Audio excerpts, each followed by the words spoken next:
Hello friends, मैं विशाल भारद्वाज एक बार फिर से स्वागत करता हूं आप सबका अपने यूट्यूब चैनल स्टडी वर्ल्ड अड्डा में।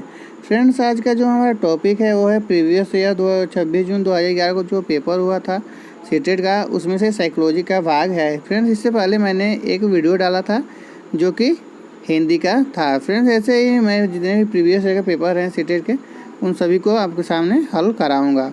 तो चलिए फ्रेंड्स, आज का हम अपना टॉपिक स्टार्ट करते हैं। तो फ्रेंड्स, हमारा आज का पहला क्वेश्चन है, शिक्षा के क्षेत्र में पाठचर्या शब्दावली की ओर संकेत करती है। फ्रेंड्स, हमारा जो इसमें पूछ रहा है क्वेश्चन में कि शिक्षा के क्षेत्र में जो पाठचर्या शब्दावली वो किसकी ओर संकेत करती है। तो फ्रेंड्स, जो हमारा पहला ऑप्शन दिया है वो है शिक्षण पद्धति एवं पढ़ाए जाने वाली विषय वस्तु। हमारा दूसरा ऑप्शन है विद्यालय का संपूर्ण कार्यक्रम, जिसमें विद्यार्थी प्रतिदिन क्या करता है, अनुभव प्राप्त करते हैं। और हमारा जो तीसरा ऑप्शन है वो है मूल्यांकन प्रक्रिया। और जो हमारा चौथा ऑप्शन है वो है कक्षा में प्रयुक्त की जाने वाली पाठ्य सामग्री। तो फ्रेंड्स, इसमें से हमारा जो सही आंसर हो जाएगा वो होगा फ्रेंड्स, इसमें का हमारा दूसरा आंसर जो होगा वो सही होगा। क्योंकि फ्रेंड्स, हमारा दूसरा आंसर इसलिए सही होगा क्योंकि शिक्षण अधिगम प्रक्रिया में पाठचर्या का विशेष महत्व होता है। जी हाँ फ्रेंड्स, जो हमारे शिक्षण अधिगम प्रक्रिया होती है उसमें पाठचर्या का हमारा क्या होता है, विशेष। जो हमारी पाठचर्या होती है उसका हमारा जो होता है वो विशेष महत्व होता है। तो फ्रेंड्स, इसमें जो पाठचर्या विद्यालय का संपूर्ण कार्यक्रम है। जी हाँ फ्रेंड्स, जो पाठचर्या होती है वो विद्यालय का संपूर्ण कार्यक्रम होता है। उसके बाद वो जिसमें विद्यार्थी प्रतिदिन अनुभव प्राप्त करते हैं, इसलिए पाठ्यक्रम का इस प्रकार का संवर्धन किया जाना चाहिए जिससे कि बच्चे के चहुमुखी विकास के अवसर मिल सकें। चलिए फ्रेंड्स, हम अपना अगला क्वेश्चन देखते हैं। अगला क्वेश्चन है हमारा, निचली कक्षाओं में शिक्षण की खेल पद्धति मूल रूप से आधारित है। जी हाँ फ्रेंड्स, जो हमारा क्वेश्चन है उसमें पूछ रहा है कि जो निचली कक्षाओं में शिक्षण की खेल पद्धति है वो मूल रूप से आधारित है। फ्रेंड्स, हमारे इसमें जो हमारा ऑप्शन दिया है वो है शारीरिक शिक्षा के कार्यक्रमों के सिद्धांत पर, या फिर शिक्षण पद्धतियों के सिद्धांत पर, या फिर विकास एवं वृद्धि के मनोवैज्ञानिक सिद्धांत पर, या फिर शिक्षण के समाजशास्त्रीय सिद्धांतों पर। तो फ्रेंड्स, इसमें जो हमारा सही आंसर हो जाएगा वो होगा सी। जी हाँ फ्रेंड्स, जो हमारा सही आंसर होगा वो होगा सी। क्योंकि फ्रेंड्स, हमारा जो होता है जो ऑप्शन के अकॉर्डिंग जो पूछ रहा है, तो हमारा जो ऑप्शन के अकॉर्डिंग होता है क्योंकि निचली कक्षाओं में शिक्षण की खेल पद्धति अपनाने से जो बच्चे होते हैं, बच्चों में जो सक्रियता बढ़ती है और उनका मानसिक व शारीरिक विकास होता है। जी हाँ फ्रेंड्स, जो हमारे विकास और वृद्धि में होता है इसमें मानसिक और शारीरिक दोनों प्रकार के जो होते हैं विकास होते हैं। और इसमें जो होता है हमारा फ्रेंड वो शिक्षण की खेल पद्धति मूल रूप से विकास एवं वृद्धि के मनोवैज्ञानिक सिद्धांत पर आधारित होती है। चलिए फ्रेंड्स, हम अपना तीसरा क्वेश्चन देखते हैं आज का। इसमें हमारा जो तीसरा क्वेश्चन है वो पूछ रहा है कि एक बच्चा अतीत की समान परिस्थिति में की गई अनुक्रियाओं के आधार पर नई स्थिति के प्रति अनुक्रिया करता है, यह किससे संबंधित है। फ्रेंड, जो इसमें हमारा क्वेश्चन का मतलब ये है कि पूछा है जो बच्चा अनुक्रिया करता है वो किसके आधार पर करता है। चलिए फ्रेंड्स, इसमें हमारे जो ऑप्शन दिए हैं उन ऑप्शनों को देख लेते हैं। फ्रेंड्स, इसमें जो पहला नियम दिया है वो सीखने का सादृश्य नियम है। दूसरा का दिया है सीखने का प्रभाव नियम। तीसरा है सीखने की प्रक्रिया का अभिवृत्ति नियम। और तीसरा है सीखने का तात्पर्यता नियम। तो फ्रेंड्स, इसमें जो हमारा सही आंसर हो जाएगा वो होगा सीखने का प्रभाव का नियम। फ्रेंड्स, इसमें जो दिया है सीखने के प्रभाव का नियम, यह होता है अतीत के समान परिस्थिति में की गई अनुक्रियाओं के आधार पर नई स्थिति के प्रति अनुक्रिया करता है। फ्रेंड्स, जो मान लीजिए कि जो पहले वो कर चुका है उसके आधार पर जो नया काम करता है उस कार्य को करने में वो सफल होता है। तो फ्रेंड्स, हमारा जो राइट आंसर हो जाएगा वो होगा बी। फ्रेंड, हमारे तीसरे क्वेश्चन का राइट आंसर वी हो जाएगा। चलिए फ्रेंड्स, हम अपना अगला क्वेश्चन देखते हैं। डिसलेक्सिया किससे संबंधित है? मानसिक विकार या फिर गणितीय विकार या पठन विकार या सीखने का तत्परता। तो फ्रेंड्स इसमें जो हमारा राइट आंसर होगा वो पठन विकार से संबंधित है, क्योंकि फ्रेंड्स जो डिसलेक्सिया होती है एक अधिगम विकलांगता है जिसका प्रकटीकरण मुख्य रूप से वाणी या लिखित भाषा के दृश्य अंकन की कठिनाइयों के रूप में होता है। विशेष तौर पर मनुष्य निर्मित लेखन प्रणालियों को पढ़ने में समस्या होती है। यह मुख्यतः पठन विकार से होता है, क्योंकि फ्रेंड्स जो उसमें वो जो हमारे शब्द होते हैं वो शुद्ध रूप से उच्चारित नहीं हो पाते। तो चलिए फ्रेंड्स हम अपना 5वां क्वेश्चन देखते हैं।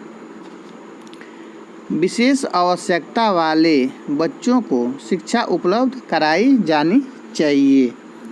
हाँ जी हाँ फ्रेंड्स, इसमें जो पूछ रहे हैं हमारे जो विशेष आवश्यकता वाले बच्चे होते हैं उनके लिए मतलब कैसी क्लास का आवश्यकता होती है, फिर कैसे क्लास उपलब्ध कराई जानी चाहिए। तो इसमें जो 4 ऑप्शन दिए हैं उनको में जो दिया है, पहला ऑप्शन हमारा अन्य सामान्य बच्चों के साथ या फिर विशेष विद्यालयों में विशेष बच्चों के लिए विकसित पद्धतियों द्वारा या फिर विशेष विद्यालयों में, या फिर डी है हमारा विशेष विद्यालयों में विशेष शिक्षकों द्वारा।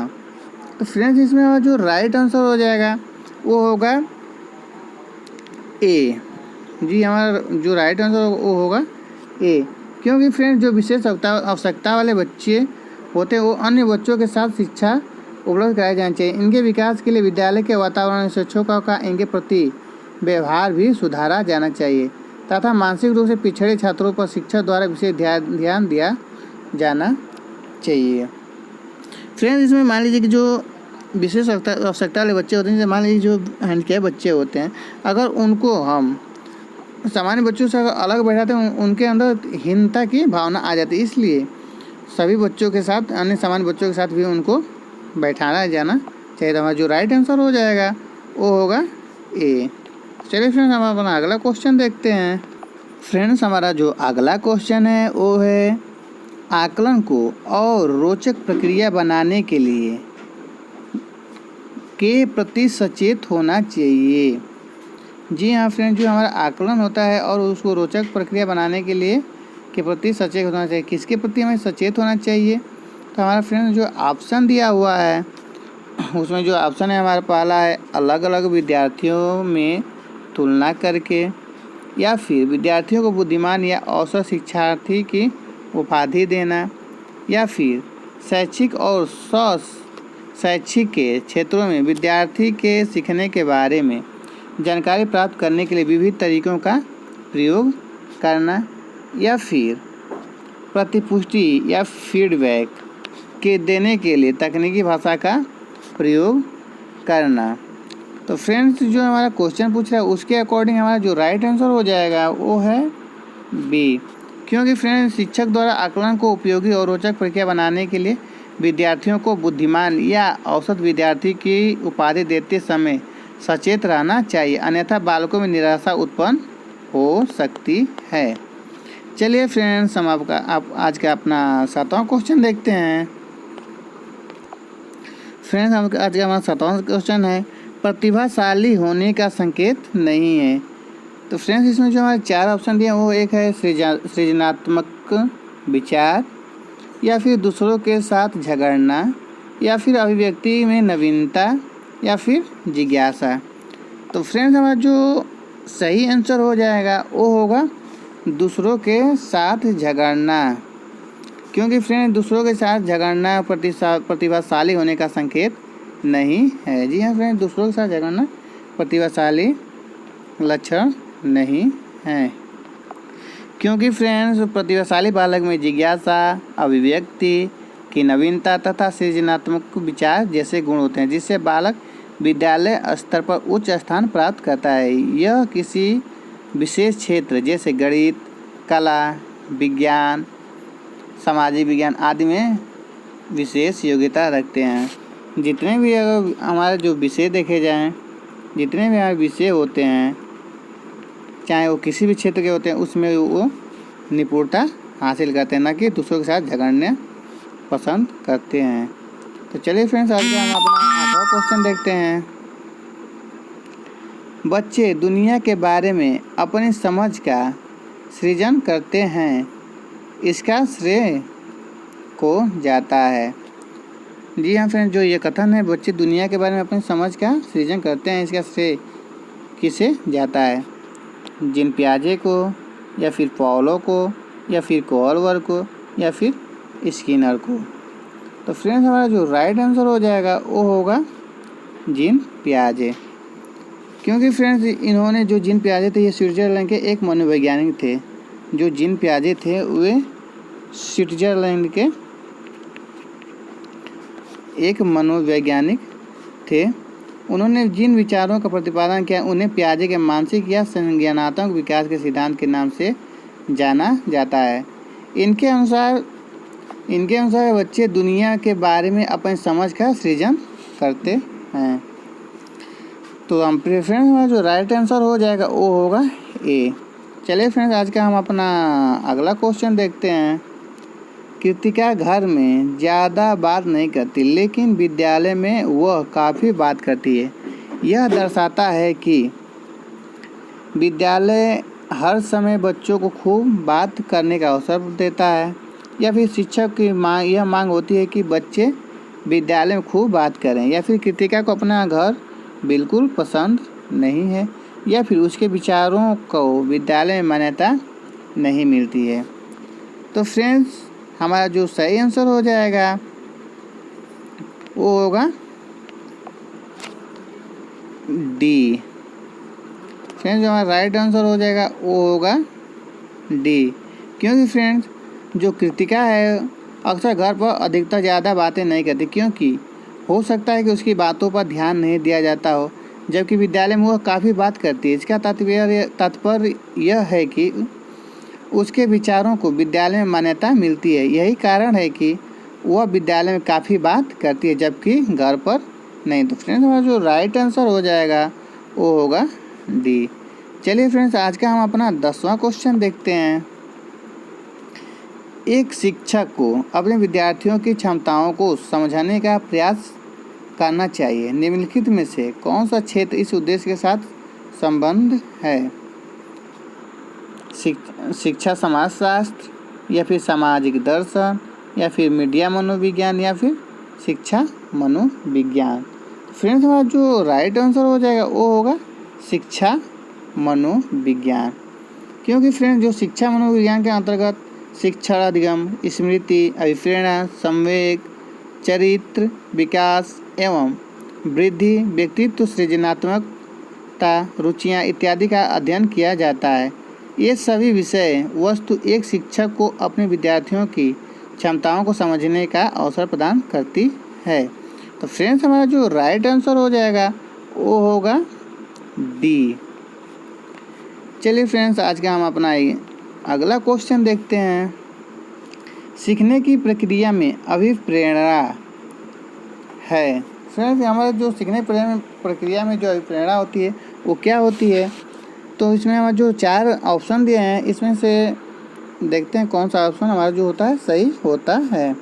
तो फ्रेंड्स हमारा जो पहला ऑप्शन वो दिया है शिक्षार्थियों की स्मरण शक्ति को पैना बनाती है। शिक्षार्थियों की स्मरण शक्ति क्या करती है? पैना बनाती है। या फिर पिछले सीखे हुए को नए अधिगम से अलग करती है। जो हम पिछले सीख चुके हैं उसको क्या करती है? नए अधिगम से अलग करती है। या फिर शिक्षार्थियों को एक दिशा में सोचने के योग्य बनाती है। एक दिशा में सोचने के योग्य बनाती है।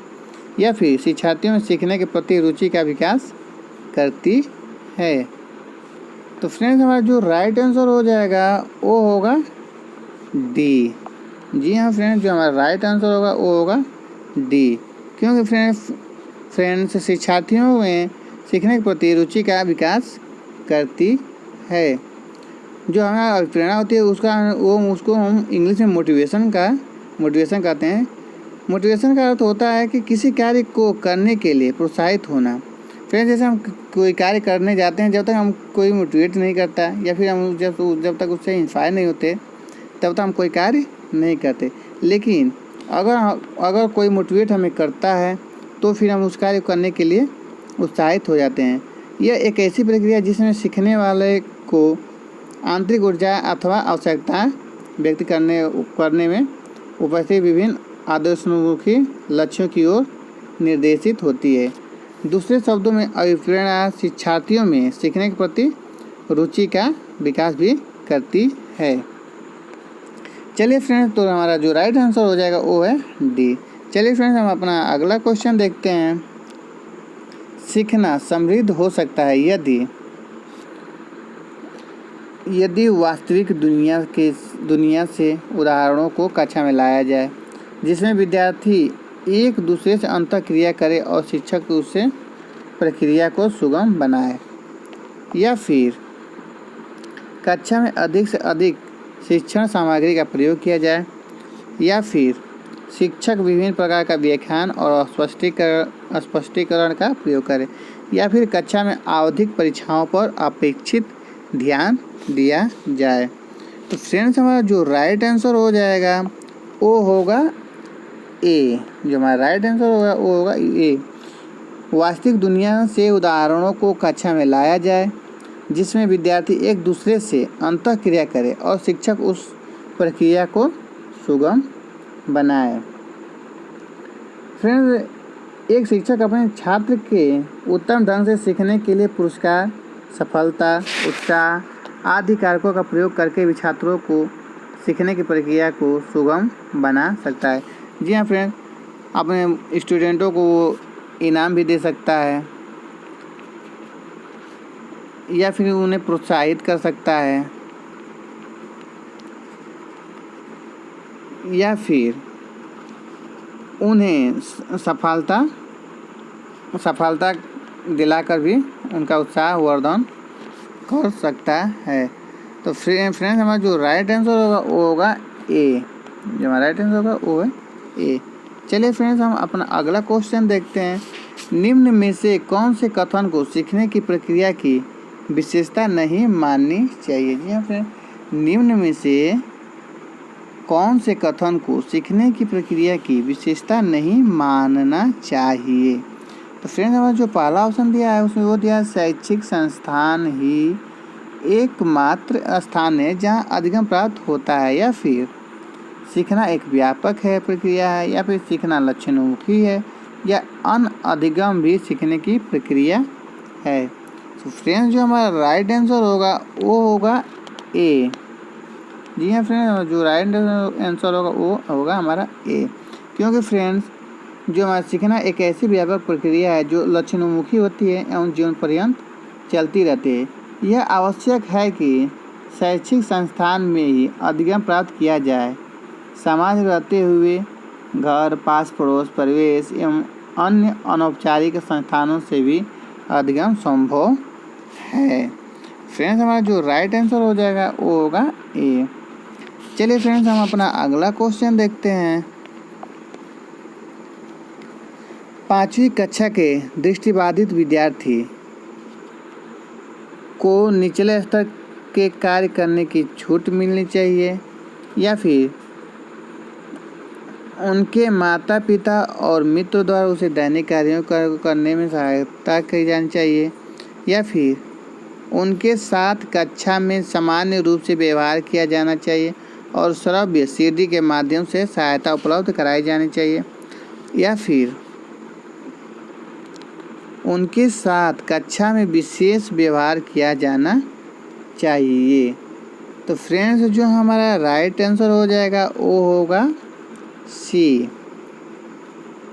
जो 5वीं कक्षा के दृष्टिबाधित विद्यार्थी हैं उनके साथ कक्षा में सामान्य रूप से व्यवहार किया जाना चाहिए और श्रव्य सीडी के माध्यम से सहायता उपलब्ध कराई जानी चाहिए। चूँकि दृष्टिबाधित छात्र देखने में असमर्थ होते हैं, अतः कक्षा में जो पढ़ाया जाता है उस विषय की सीडी, ऑडियो कैसेट आदि उन्हें सहायता स्वरूप उपलब्ध कराई जानी चाहिए, ताकि वह उसकी मदद से विषय, वस्तु एवं तथ्यों को भाली भांति समझ सके। जैसे उनके सामने टेप रख दिया जाए, या फिर जो होता है हमारा सीडी हो गया, या फिर हम ऑडियो के माध्यम से भी उन्हें शिक्षा प्रदान कर सकते हैं। तो फ्रेंड्स, जो हमारा राइट आंसर हो जाएगा वो होगा सी। तो चलिए फ्रेंड्स, हम अपना जो आज का 15वां क्वेश्चन है उसे देखते हैं। प्राथमिक स्तर पर एक शिक्षक में निम्न में से किसे सबसे महत्वपूर्ण विशेषता माननी चाहिए? जी हाँ फ्रेंड, जो हमारा क्वेश्चन पूछ रहा है, प्राथमिक स्तर पर एक शिक्षक में निम्न में से किसे सबसे महत्वपूर्ण विशेषता मानना चाहिए? पढ़ाने की उत्सुकता, या फिर धैर्य और दृढ़ता, शिक्षण पद्धतियों और विषयों के ज्ञान में दक्षता, या फिर अति मानक भाषा में पढ़ाने की दक्षता। तो फ्रेंड्स, जो हमारा राइट आंसर हो जाएगा वो है बी, धैर्य और दृढ़ता। क्योंकि फ्रेंड, विद्यालय में सभी छात्र एक जैसे नहीं होते हैं।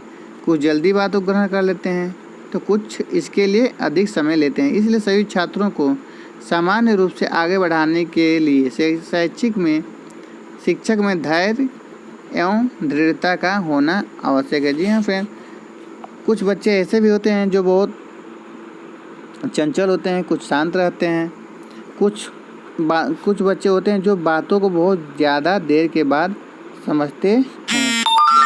इस स्थिति में जो टीचर होते हैं उन्हें धैर्य और दृढ़ता बनाए रखनी चाहिए। तो फ्रेंड्स, हमारा जो राइट आंसर हो जाएगा वो होगा बी।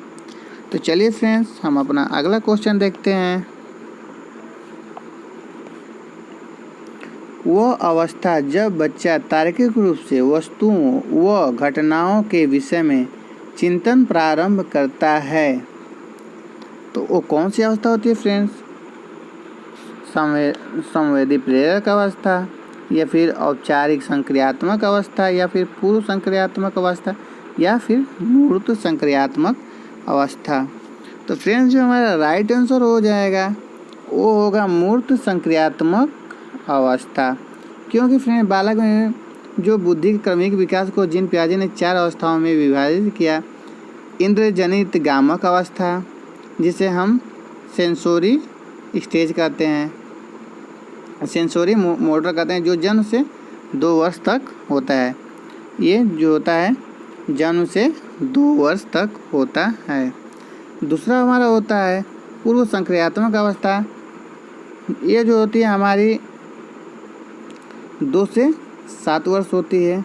जो हमारी पूर्व संक्रियात्मक अवस्था होती है ये होती है 2 से 7 वर्ष। और फ्रेंड्स, इसे हम बोलते हैं प्री ऑपरेशनल स्टेज। हमारी तीसरी होती है मूर्त संक्रियात्मक अवस्था। ये होती है 7 से 11। जो हमारी मूर्त संक्रियात्मक अवस्था होती है 7 से 11 होती है, जिसे हम फॉर्मल ऑपरेशनल स्टेज कहते हैं। और जो हमारी होती है मूर्त संक्रामक अवस्था होती है जो 7 से 11 वर्ष होती है, वो बालक में वस्तुओं को पहचानने, उनका विभेदीकरण करने तथा वर्गीकरण करने की क्षमता विकसित हो जाती है। उनका चिंतन अब अधिक क्रमबद्ध एवं तर्कसंगत होना प्रारंभ कर देता है। तो फ्रेंड्स, हमारा जो राइट आंसर हो जाएगा वो होगा, जो हमारा राइट आंसर होगा वो होगा डी, मूर्त संक्रियात्मक अवस्था, जो कि होती है, इसकी जो अवधि होती है वो होती है 7 से 11। तो चलिए फ्रेंड्स, हम आज का अपना अगला क्वेश्चन देखते हैं। एक शिक्षक अपने लोकतांत्रिक स्वभाव के कारण विद्यार्थियों को पूरी कक्षा में कहीं भी बैठने की अनुमति देता है। कुछ विद्यार्थी एक साथ बैठते हैं और चर्चा करते हैं या सामूहिक पठन करते हैं। कुछ चुपचाप बैठकर अपने आप पढ़ते हैं। एक अभिभावक को यह पसंद नहीं आता। इस स्थिति से निपटने का निम्न में से कौन सा तरीका सबसे बेहतर हो सकता है? जी हाँ फ्रेंड्स, जो एक शिक्षक होता है वो बच्चों को आपस में मतलब एक दूसरे के पास बैठने के लिए कहता है। तो कुछ उसमें जो होते हैं वो बात करते हैं और कुछ चुपचाप बैठे रहते हैं, जिसको एक अभिभावक देख लेता है तो उसे जो होता है वो पसंद नहीं आता। तो इस स्थिति में क्या करेगा? तो फ्रेंड्स, इसमें जो पहला ऑप्शन है, अभिभावक को प्रधानाचार्य से शिक्षक की शिकायत करनी चाहिए, या फिर अभिभावक को प्रधानाचार्य से अनुरोध करना चाहिए कि वे उनके बच्चों का अनुभाग बदल दें, या फिर अभिभावकों को शिक्षक पर विश्वास व्यक्त करना चाहिए और शिक्षक के साथ समस्या पर चर्चा करनी चाहिए, या फिर अभिभावकों को उस विद्यालय से अपने बच्चों को निकाल देना चाहिए। तो फ्रेंड्स, जो हमारा राइट आंसर होगा वो होगा सी, अभिभावकों को शिक्षक पर विश्वास व्यक्त करना चाहिए और शिक्षक के साथ समस्या पर चर्चा करनी चाहिए। यदि एक अध्यापक अपने लोकतांत्रिक स्वभाव के कारण विद्यार्थियों को पूरी कक्षा में कहीं बैठने की अनुमति देता है तो इससे छात्र में अनजाने भय की जो होती है वो समाप्ति होगी। या छात्र अपने साथी छात्रों के साथ बैठकर सामूहिक चर्चा, पठन आदि कार्यों में लीन दिखेंगे। हो सकता है कि इससे छात्रों को कुछ अधिक स्वतंत्रता मिल जाए जिससे उनके बिगड़ने की संभावना हो, किंतु इस स्थिति में भी अभिभावकों को शिक्षा पर विश्वास व्यक्त करना चाहिए और शिक्षक के साथ समस्या पर चर्चा करनी चाहिए। तो फ्रेंड्स, जो हमारा राइट आंसर हो जाएगा वो होगा सी। चलिए फ्रेंड्स, हम अपना अगला क्वेश्चन देखते हैं। सीखने के अंतर्दृष्टि सिद्धांत को बढ़ावा किसने दिया? जी हाँ फ्रेंड्स, सीखने के अंतर्दृष्टि सिद्धांत को बढ़ावा किसने दिया? गेस्टाल्ट सिद्धांतवादी, या पाओलो, या फिर जीन पियाजे, या फिर वेगोत्स्की। तो फ्रेंड्स, हमारा जो राइट आंसर होगा वो होगा गेस्टाल्ट सिद्धांतवादी। जी हाँ फ्रेंड्स, जो गेस्टाल्ट सिद्धांतवादी थे ये थे अंतर्दृष्टि अर्थात सूझबूझ के द्वारा सीखने का सिद्धांत गेस्टाल्टवादी मनोविज्ञान की देन है। इस मनोवैज्ञानिकों में वर्दीमियर, कोहलर, कोफ्का और लेविन के नाम विशेष रूप से शामिल हैं। जी हाँ फ्रेंड्स, इसमें से जो गिने चुने जो हमारे मनोवैज्ञानिक थे जैसे हमारे जो थे वर्दीमर थे, कोहलर थे,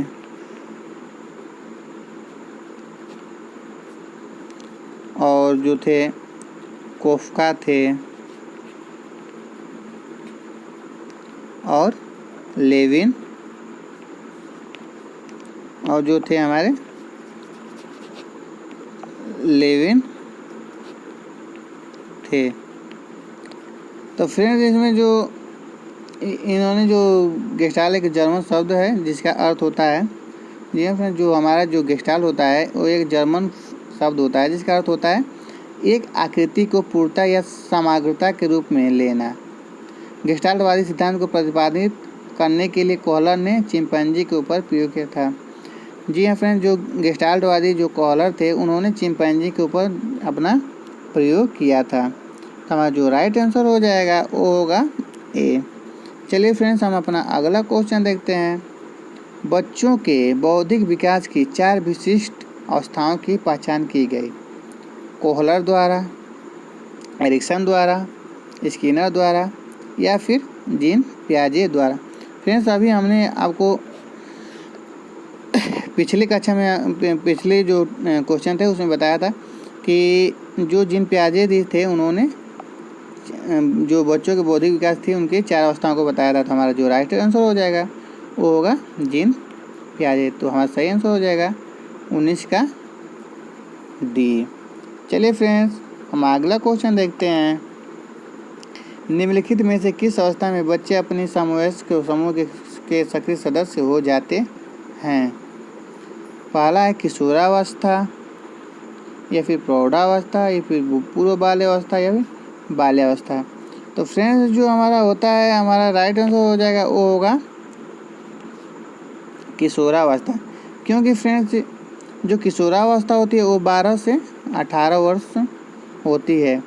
किसी व्यक्ति के बाल्यावस्था में प्रौढ़ावस्था के बीच का विकास एवं समायोजन की वह अवस्था होती है जिसमें परिवर्तन की क्रांतिकारी प्रक्रिया शुरू हो जाती है। इस अवस्था में व्यक्ति अपने समवयस्क समूह का सक्रिय सदस्य बन जाता है। तो फ्रेंड्स, हमारा जो राइट आंसर होगा वो होगा ए। चलिए फ्रेंड्स, हम अपना अगला क्वेश्चन देखते हैं। बच्चों की सीखने की प्रक्रिया में माता पिता को भूमिका निभानी चाहिए। नकारात्मक, या फिर अग्रणुमुखी, या फिर सहानुभूतिपूर्ण, या फिर तटस्थ। तो फ्रेंड्स, हमारा जो राइट आंसर होगा वो होगा जो हमारा राइट आंसर हो जाएगा वो है अग्रणुमुखी। जी हाँ फ्रेंड्स, इसमें जो हमारा होता है जो माता पिता होते हैं वो बच्चों के सीखने की प्रक्रिया में अग्रणुमुखी भूमिका निभा सकते हैं। तो हमारा राइट आंसर होगा बी। चलिए फ्रेंड्स, हम अपना अगला क्वेश्चन देखते हैं। विकास कभी न समाप्त होने वाली प्रक्रिया, यह विचार किससे संबंधित है? जी हाँ फ्रेंड्स, जो विकास होती है कभी नहीं समाप्त होने वाली प्रक्रिया है, यह किससे संबंधित है? तो फ्रेंड्स इसमें होता है अंतर संबंध का सिद्धांत, या फिर निरंतरता का सिद्धांत, या एकीकरण का सिद्धांत, या फिर अंतःक्रिया का सिद्धांत। फ्रेंड्स हमारा जो राइट आंसर होगा वो होगा निरंतरता का सिद्धांत। जी हाँ फ्रेंड्स, हमारा जो होगा निरंतरता का सिद्धांत 22 का बी। फ्रेंड्स खेल के मैदान का संबंध बच्चों के शारीरिक एवं सामाजिक विकास से। सभागार का संबंध बच्चों के भाषाई एवं मानसिक विकास से। सॉरी फ्रेंड्स, कुछ भूल गए। फ्रेंड्स जो इसमें दिया है विकास एक सतत प्रक्रिया, इसे कभी समाप्त न होने वाली प्रक्रिया कहा जाता है।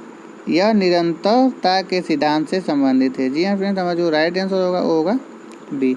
चलिए फ्रेंड्स अपना अगला क्वेश्चन देखो, कौन सा स्थान है जहाँ बच्चे के संज्ञानात्मक विकास को सबसे बेहतर तरीके से परिभाषित किया जा सकता है?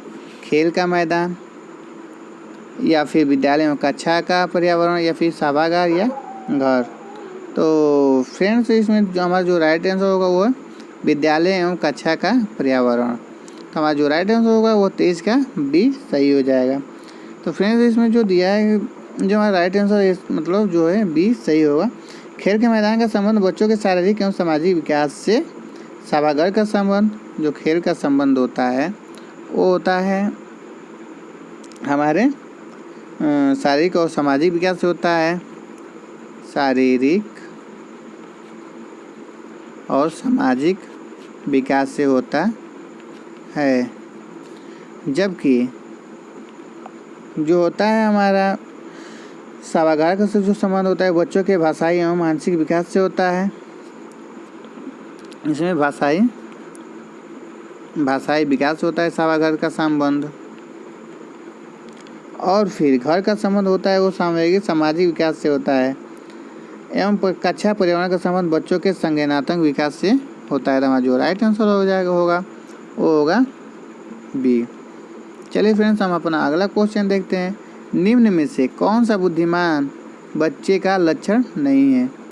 पहला ऑप्शन है जो लंबे निबंधों को बहुत जल्द रटने की क्षमता रखता है, या फिर वह जो प्रभावपूर्ण उचित तरीके से संप्रेषण करने की क्षमता रखता है, या फिर वह जो अमूर्त रूप से सोचता रहता है, या फिर वह जो नए परिवेश में स्वयं को समायोजित कर सकता है। तो फ्रेंड्स हमारा जो राइट आंसर होगा वो होगा हमारा 24 का ए सही होगा। बुद्धिमान बच्चा प्रभावपूर्ण एवं उचित तरीके से जो होता है संप्रेषण करने की क्षमता रखता है, वह अमूर्त रूप से सोचता है तथा नए परिवेश में स्वयं को समायोजित कर सकता है। निबंधों को बहुत जल्दी रटने की क्षमता को बुद्धिमान बच्चे का लक्षण नहीं माना जा सकता है। सामान्य छात्र में भी निबंधों को जल्द रट सकता है। जल्दी रटने के आधार पर किसी बच्चे की बौद्धिक क्षमता का आकलन नहीं किया जा सकता। तो फ्रेंड्स इसमें जो हमारा राइट आंसर होगा ए।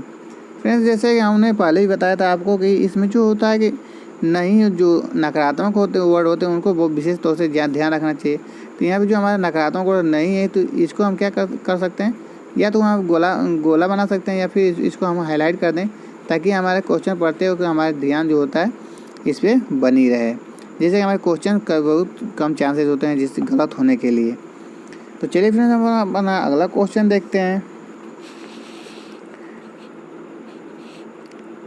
को एक अभिप्रेरित शिक्षण का संकेत माना जाता है। तो हमारे इसमें 4 ऑप्शन है।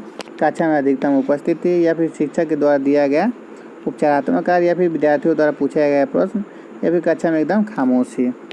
तो फ्रेंड्स हमारा जो राइट आंसर होगा वो है 3।